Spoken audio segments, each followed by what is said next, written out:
this is like avant-garde the Tre McGriff. Like, for those who don't know, he's such a big pillar when it comes down to the arts and film, in my opinion, in Charlotte, North Carolina.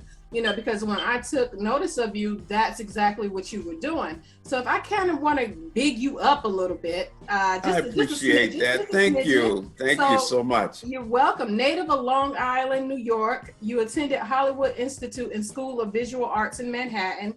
Graduate of the Arts and Science of Council, or is it Arts and Science Council of Cultural Leadership training program. Like, that's huge. That's everybody who starts don't finish. So that in itself.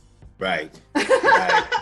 Yeah, that was pretty much a big deal, because what it did was that training really indoctrinated me in really looking at the arts, all of the different art groups around the city. You know, really getting a broader understanding of how the arts organizations work, and also finding out all of the people who run those organizations and how those organizations are run. So it really gave me a deeper understanding of how the arts behind the scene works in the city, and that in turn sort of helps us with what we do too, because of just the educational part, and then also the connections that we make. So it's a big deal. Respect for you. I don't think I have told you enough. I mean, I just, even still, and I know I'm not as interactive on your posts because I'm kind of a Facebook snob, and I'm just gonna tell you, like, I be like sitting there watching my own post all day. So and people say, well, you didn't like my post. And I'm like, well, I'm sort of a snob when it comes down to Facebook, where I'm really watching my own stuff. And it's just by chance I log on and scroll down the news feed and I catch the stories. But when I do catch yours, the thing that I respect about you the most is I remember your start. I remember having a conversation with you, like, I'd say about a good 6 years ago, when you said you were going to do this, and just to see what you've done, being there for the inaugural event, and then seeing where you are now, how it's taken off. It's just amazing. So we're going to just fast forward, and I want you to tell me how this came about. I want to pronounce it correctly, you know, because I'm bad about that. CineOdyssey Film Festival? CineOdyssey, yeah. Okay. Cine is actually short for cinema. Cinema. And so that's the genesis of that part of the name. And then Odyssey is a journey.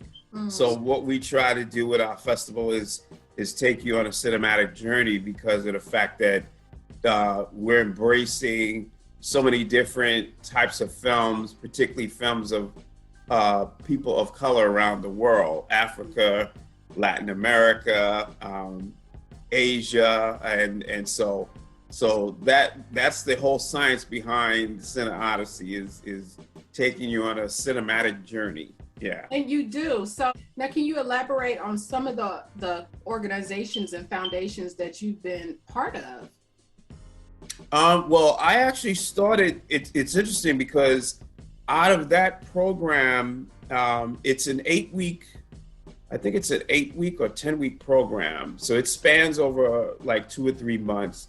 And then at the end of the program, you're chosen by one of the arts organizations to sit on the board of directors.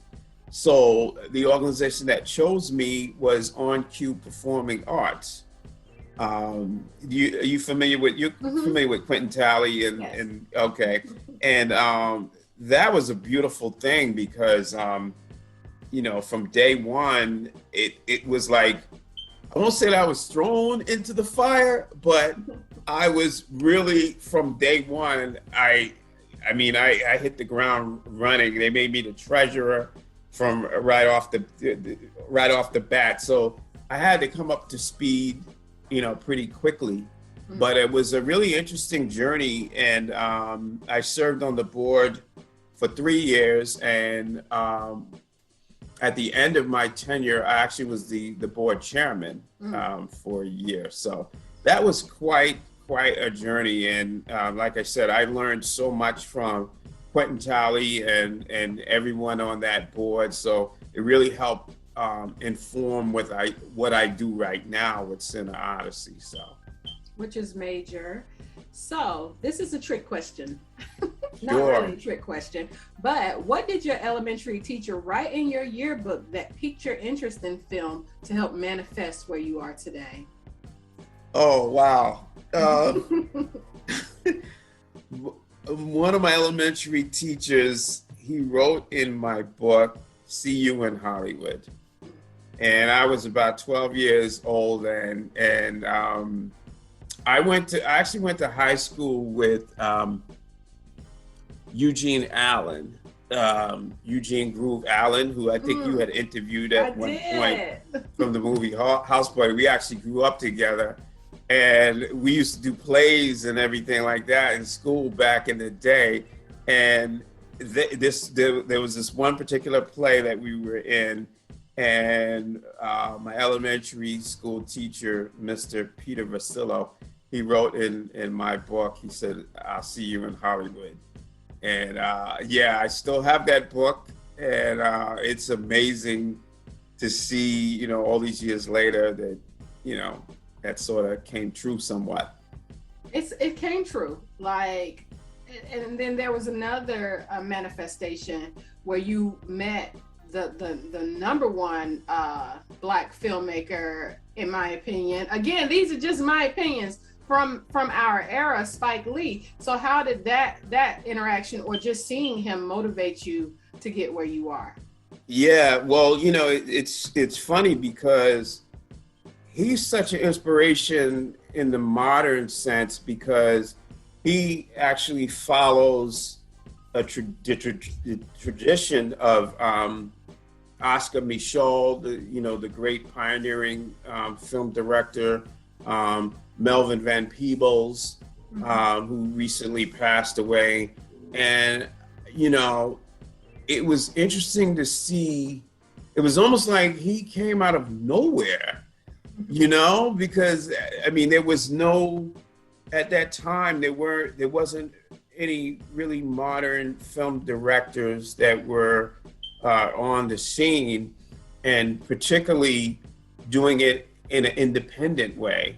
So I remember going to see his first film, She's Gotta Have It, and the line was wrapped around the block in Manhattan, and you see Spike Lee, he's out there hawking the buttons.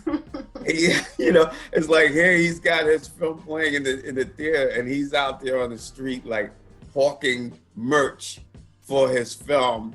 And to see him at the beginning of his journey, and just to see his grind and his hunger at that point, you couldn't help but be inspired. And then you see that so many other Black directors that have come forth since his time, the impact that he's had and influence that he's had on the industry as a whole, and as far as opening the door for a lot of us to come through. So yeah. Right. Now, as an extreme film critic, and I say extreme because you can't run a film festival for as long as you have to grow it in the way that you have and not have scrutiny about filmmaking. So, in your opinion, who's the Spike Lee of this era? Oh man, that's a good one. I probably wouldn't single out one person in particular, but as far as who I see has made such a great impact over the last 10 years, I would probably say Ava Duvernay. Yes. I would almost have to, in a way, put her at the top because of the fact that her journey is very similar to the Spike Lee's journey, very similar to Melvin Van Peebles, very similar to Oscar Michaud's journey, and the fact that she's a Black woman, that's even more impressive. I mean, it's bad enough being a woman in this industry, Thanks. But being a Black woman, it's even more harder. And the fact that she's been able to, navigate, her career. She didn't go to film school. She actually worked in public relations first and just sort of studied the film industry from the back end before she decided to say, well, let me take a plunge and see if I can do this. And then when you see what she has done in terms of really opening up the distribution channels for filmmakers of color, which is probably one of the most important advances that have been realized, because of the fact that, getting a film done is one thing, getting it seen is another, is a whole different thing. That's right. And to see what she's come so quickly in 10 years, being nominated for Oscars, and it's amazing to see her. But I watch her from afar. I study her from afar, and she's definitely one that I would say, if there is a person who sort of has taken the mantle of Spike Lee and has taken it to the next level, I would say her. Look at you. That's why I love you, man. Like, you so tapped in. Like, Yeah. there's no ego about this. It's just like talent, sheer talent. So, and speaking of that, you're so observant and tapped in, like I said. So about the haves and have-nots in Charlotte, North Carolina, the framework and where we stand as far as film is concerned. So what is your perception about that, or opinions about that? I think there's a lot of work to do. I look at Atlanta and I see the moves that they've made, not only in film, but television. Mm-hmm. Atlanta actually is probably the number one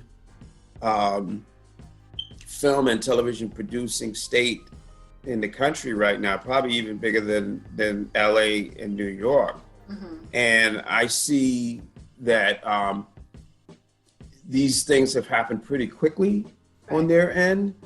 And sometimes I lament the fact that North Carolina, at one point, when I first moved to Charlotte, almost 20 years ago, the state of North Carolina was the number 3 film producing state in the country, behind California and New York. Wow. And I don't know where we are on that spectrum now, but I think we have an opportunity, but we have to have leadership. It has to start from the top. So those who run this city in particular and in this state have got to look at it and say,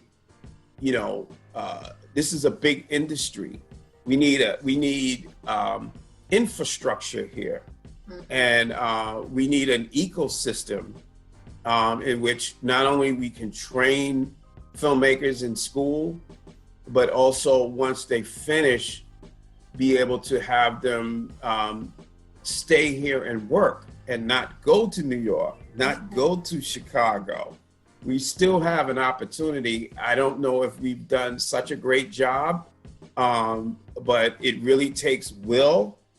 It takes determination. It takes focus, because the talent is here.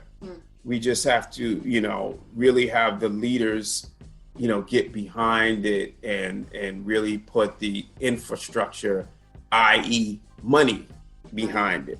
Facts. And I'm glad you said that. So that leads me to my next question. You knew there was a reason for everything, a reason. Absolutely. Okay. So under the Trump administration, there were budget cuts, primarily with the arts and theater. How did you keep going with CineOdyssey Film Festival? Like, how did that impact you, or did you have to tap into other revenue to keep it going? Well, there's an interesting dichotomy to that question. One is that, yeah, there were so many cuts to funding across a lot of the arts in particular. But what also happened is there has been a lot of initiatives, particularly for diversity and inclusion. There's been a lot of those type of initiatives where money that may not have been available for organizations of color, that money has been available. Now, what we have to do before that money dries up is, and before this whole diversity and inclusion thing goes away, we have to take advantage of, what's out there now. I mean, we basically are funded a lot by grants. The first few years of the festival, I funded it out of my own pocket. Wow. And I got to a point where I couldn't afford to do that anymore, right, because it's just very expensive to put on events, any kind of event in general. So I incorporated CineOdyssey as a 501c3. And once I got that designation, it made it a little bit more easier to get grants. So we're funded by a lot of grants, but to grow to where I would like to see CineOdyssey would require even more additional funding so that I can build a more bigger infrastructure. Because let's face it, a lot of organizations, particularly nonprofit ones like mine, rely on not only grants, but as far as staffing, rely on volunteers. And volunteers are great, but in order to, because nonprofits are businesses, I think we need to, be clear that nonprofit organizations are businesses. In order to sort of grow what you're doing, you have to pay people. You have to pay people to market, and promotion and social media. Those are all costs that for many nonprofits, they just don't have in their budget. So it's going to take that really to grow CineOdyssey to where I would like it to grow. It's wrong. I mean, again, as someone who was on the front seat of the first one, well, maybe not the front seat, but I got to interview like a major actress at that event. And that's when I knew, I'm like, dang, Tre got some connections. Like, how did he get her Yolanda Ross at this event? So that was wowing to me and inspiring to me that you were capable of doing that, although you spent your own money. So that's a big situation. Does that motivate you to keep going? Like, I invested this in the beginning, I ain't got my money back. I haven't re-up my money from that. So Does that keep you going? Yeah, it does, because that was a test, and that was a testament, a test and a testament. Because of the fact that, I had to be able to see, number one, I guess maybe if I was less naive, I might have maybe started off and gave a one-day festival instead of a multi-day festival the first time out. But that was definitely a test, for me to, not only see if I can pull it off, but also to see if I can also reach out and bring people on board that have done things in the industry. And I give a lot of love to Yolanda Ross, because she didn't know me from a can of paint, and I basically reached out to her on Facebook.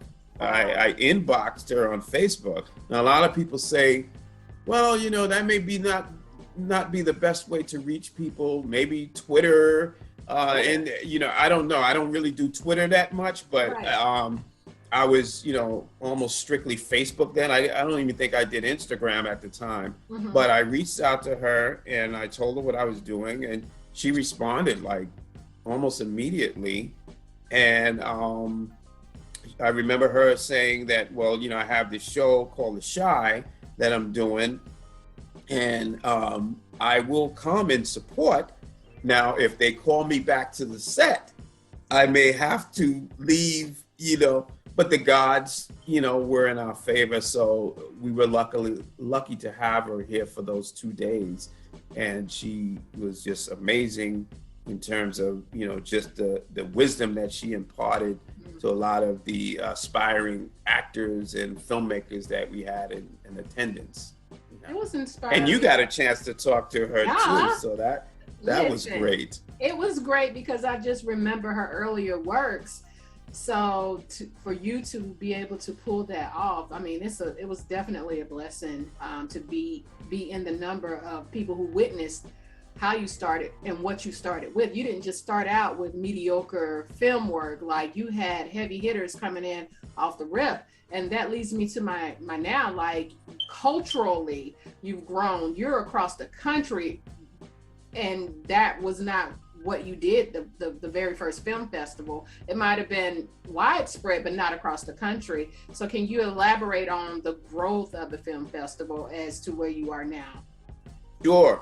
One of the things that was sort of I don't know if I can say a blessing in disguise, but what the pandemic did, not only just for myself, but a lot of people who give events and organizations, and it caused people to, sort of utilize the internet even more, utilize virtual presentations even more.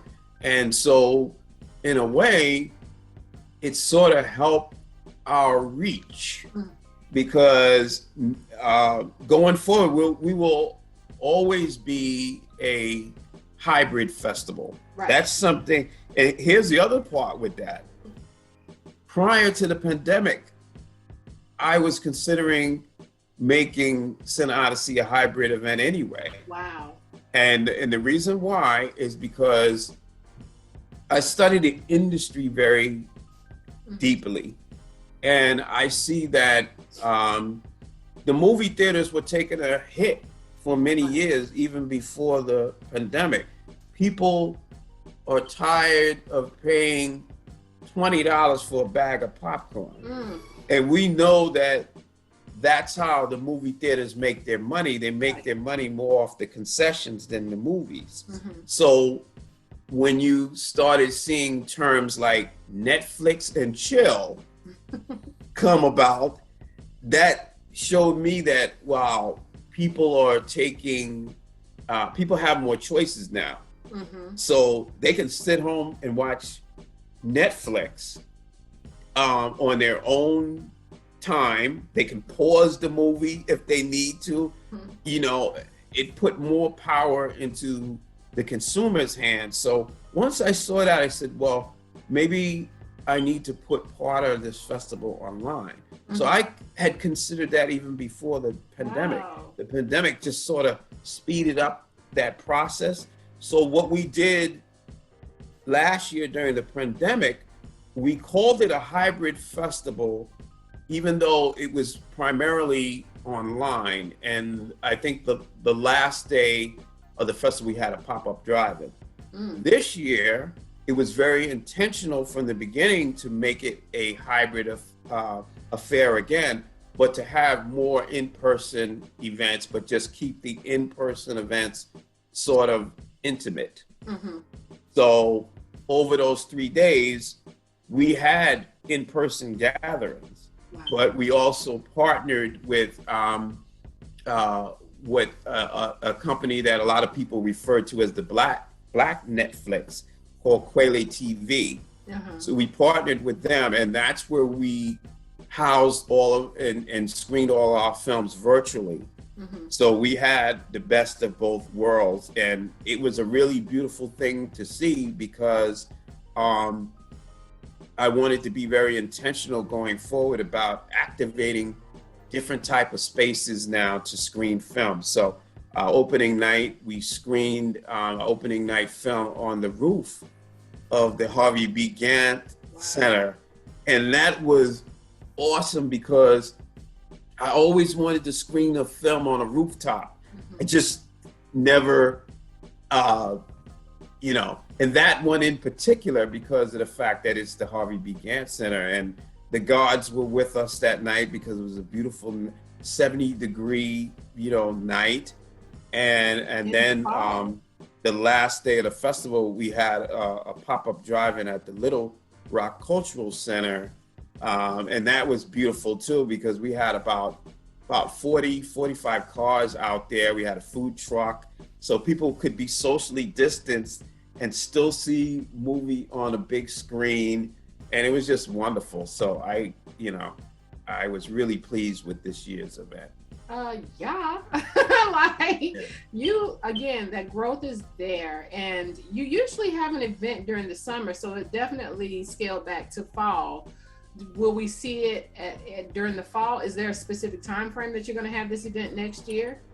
I'm still haven't decided. I will probably make a deep dive on that decision by the end of this month on whether we're going to go back to the summer. Mm-hmm. We decided to switch to fall last year because there was just so many changes in how the arts were being funded that time. Right. So we thought we needed a little bit more time to get the festival together. So November actually worked for us. Mm-hmm. And we did the same thing this year, having it, in the fall. So I will make a decision by the end of this month whether we will go back to the summer. I actually took a survey amongst some of the attendees. So we're looking at that data and sort of using that data to sort of decide what we're going to do going forward, because it's all about, what the audience wants. I like that you take that into consideration. Like, again, you're not ego driven. Like, an ego is going to say, no, we're going to do it because this suits my need. But you're saying, no, it's what the consumer wants, the participant, what's easy and best for them. So I do like that. I also like, I was scrolling down your Facebook page and I saw where you were interviewing a group that had submitted film work, and they were Chinese. So finding their roots in New Orleans, of all places, so that intrigued me, so with your expertise and with submissions, what do you look for? Because obviously it can't be just your basic film work or independent film work. Right. I don't know if there's one particular thing. I think what always intrigues, us, and I say us because we have a staff that looks at these films when they're submitted. Mm-hmm. We try to, what really gets on our radar are films that sort of explore themes that maybe we don't really see, like that film in particular that you were referring to about the Chinese American family.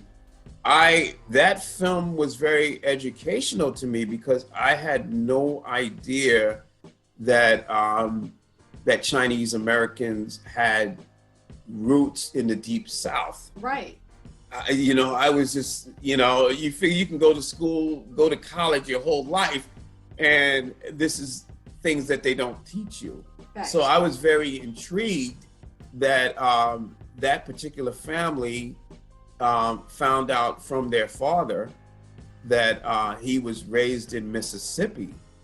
That's and I was just blown away by that story. And so I think we've been sort of blessed to be able to get submissions from filmmakers who sort of touch on different themes that you don't normally hear about in the national media. And so it's great to entertain, but I like to be educated on things too, particularly as it relates to history. Mm-hmm. So that was a part of history that I knew nothing about, and this film sort of opened the door, for me to understand that. So now I'm actually gonna, even do a deeper dive and study more about it.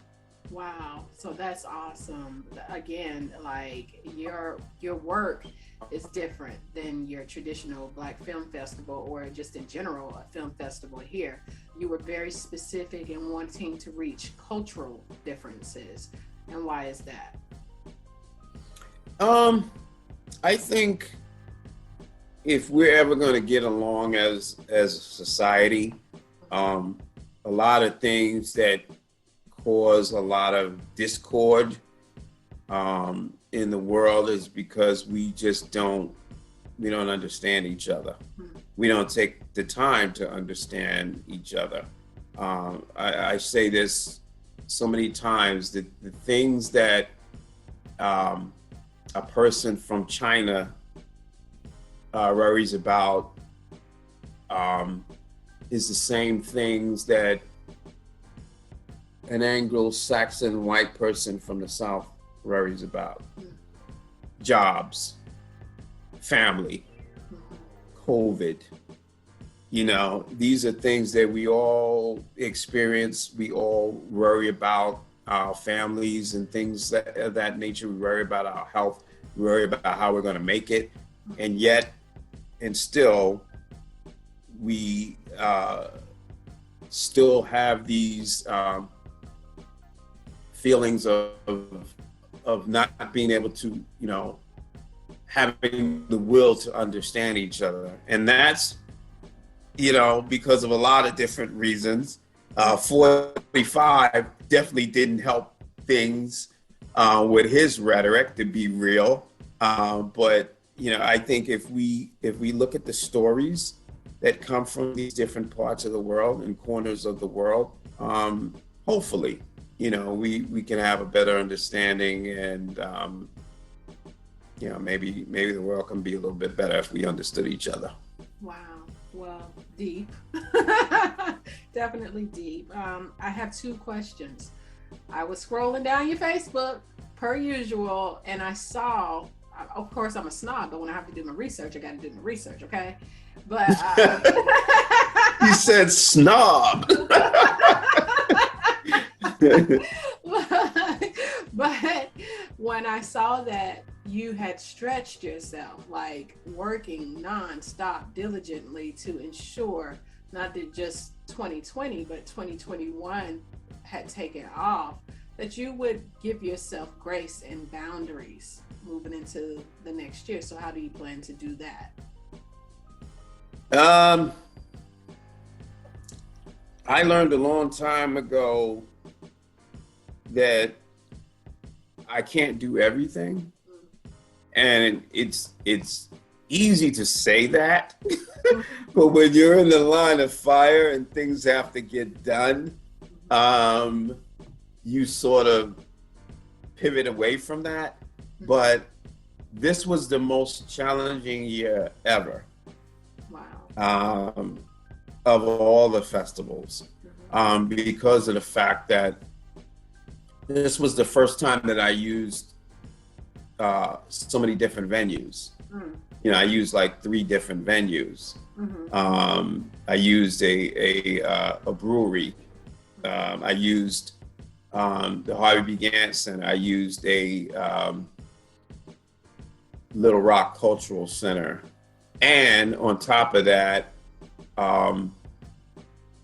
we screened virtually on a platform that wasn't ours. The first year we actually screened everything virtually directly from our website, which was an interesting endeavor in itself. But there were so many different moving parts this time, and going forward, I definitely have to be more intentional about delegating. Because I don't want to burn out. I don't, this is fun to me for the most part. And like they say, if it's something that you do, like I forget how the saying goes exactly. If you love what you're doing, it's not really work. You know what I mean? So yeah, I want there to still be an element of fun to this, because this is I love doing this. But like I said, this was the most challenging year, and I definitely have to be more intentional about letting some things go, so that I can sort of focus more on what my wheelhouse is. My wheelhouse is programming. It's not social media. It's not buying T-shirts.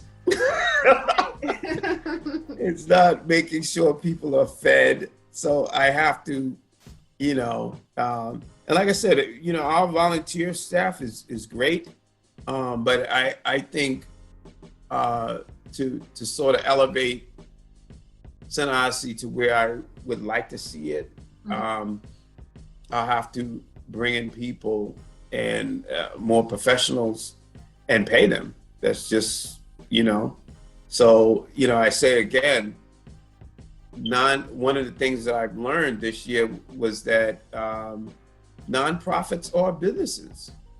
Even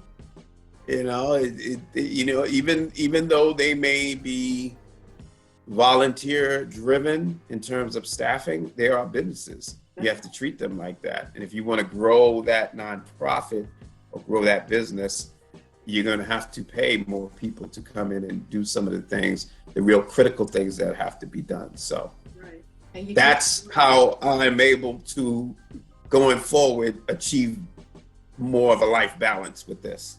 Yeah. Hey, I'm gonna trust you on that, and I'm gonna come back and I'm gonna circle back. Hey, did you delegate or did you do it yourself? Okay. Yeah, no doubt about it. So, when are you doing submissions, and where can our viewers follow you? Yeah, so we're actually going to open submissions again starting next week. Okay. Folks can follow me on Facebook. They can follow me on Instagram. They can follow me on Twitter. I don't know how you are with Twitter. I'm not. Look, I don't understand it. I don't get it. I don't understand it. There's not a lot of words. I'm a words person. So it's like if you see a long post by Tre McGriff on Facebook, know that he cannot duplicate that on Twitter. They just won't allow it. But you can follow Tre McGriff on Facebook, Instagram, and Twitter, as well as CineOdyssey. You can follow us on all three of those. And at some point, I guess I got to do TikTok. You gotta do what? Yeah. Listen, all of my 3 followers appreciate me, okay? your 3 followers on TikTok. My 3 followers, they all appreciate me, okay? So you gotta do it, even if it's just for the one. But I feel like you have a wide reach. You are very interactive. Did you hear me? How many times did I call myself a snob? That's something I acknowledge. I'm fully aware, okay? But yes, TikTok it, please, okay? I will follow you. I will even share some of your stuff secretly, in secret though. Okay, all right. I gotta step up my game, my TikTok game. Yeah, I'm actually on TikTok. And I guess I'm under Tre McGriff, but I've never posted anything yet. Not even one time. I mean, I watch TikTok things that come through Instagram, but yeah, definitely have to become more engaged or hire somebody to do it. Right. Listen, don't just be like me sitting and watching TikTok, going to sleep with the phone in your hand. Like that old person, I could be getting ready to scroll, and this is how I go to sleep at night. So, oh, wow. in part, parting, in closing, can you give viewers words of encouragement for somebody like you are a huge inspiration and motivation to keep going? And I don't know what you pour in your coffee every day to do this. If a few words is what you have to share, please share those for viewers who need that inkling. Yeah, if you have a passion about something, look, we only have one life here. And if there's something, you don't want to leave this earth with regrets. That's right. So if there's something that you're passionate about, even if it's something that doesn't make you money, but allows you to have balance in your life and joy in your life, go for it, with no regrets, because that's regrets. So follow your passion. Close your ears to the naysayers, because there's always going to be those out there. There are always going to be people who sort of, don't dig what you're doing, and that's cool. That's cool too. But if you're doing it for the love of it, and eventually you want to make money, the money will come if your heart's in the right place. So don't put the money before, the love first. Have the love first, and then the money will follow. That's right. And the fan base and the connects. Absolutely. As you pointed out, you're like, she looked you up and knew you were the real deal, even if she didn't know you, Yolanda Ross. It was just that integrity, that social media integrity, that she knew, okay, I got to work with this guy. And look at you. Here you are all those years later. So kudos to you. Thank you so much for speaking with me on this Saturday. Thank you for having me, and I have a lot of love and appreciation for you, because you've been there from the beginning, and there's times when I was like, I don't know about this, and you gave me words of encouragement too, so I appreciate that about you too. So I thank you. Thank you. Always thank you for the platform and being a vessel to sort of give me a voice to what I do. So thank you. So for you people who think I'm a snob, okay, sometimes. Thank you. I'm gonna close it out and definitely follow up with him. Is there a cutoff for submissions for film work? Well, the submissions will start early next week, and the submissions will be a 6-month process. So people will have plenty of time. There's different cutoffs. Mm-hmm. There's early submissions, and there's all the way up to late submissions. Mm-hmm. But just keep in mind that the later the submissions are, the more it will cost. Wow. So if you filmmakers, if you have a film and you have a film already done, get it in, as soon as you can. So we don't want to wait to the last minute. Listen, if that don't teach you nothing about procrastination, I don't know what will, okay? That's right. So thank you so much, Tre. That's my nickname for him, Tre. But Tre. He's so bomb though. So follow him, learn something, because he's so informative, and he doesn't charge for this. If he's got information, follow him. All you have to do is tap in and pay attention to what his daily dialogue is, and you might learn something. So thank you again. Thank you. And give that last social media handle for the film festival. CineOdysseyFest.org. Follow us at the website, and you go to the website, all the other social media handles, Facebook, Instagram, and Twitter is all there. All right, it's been a blast. Thank you. Thank you.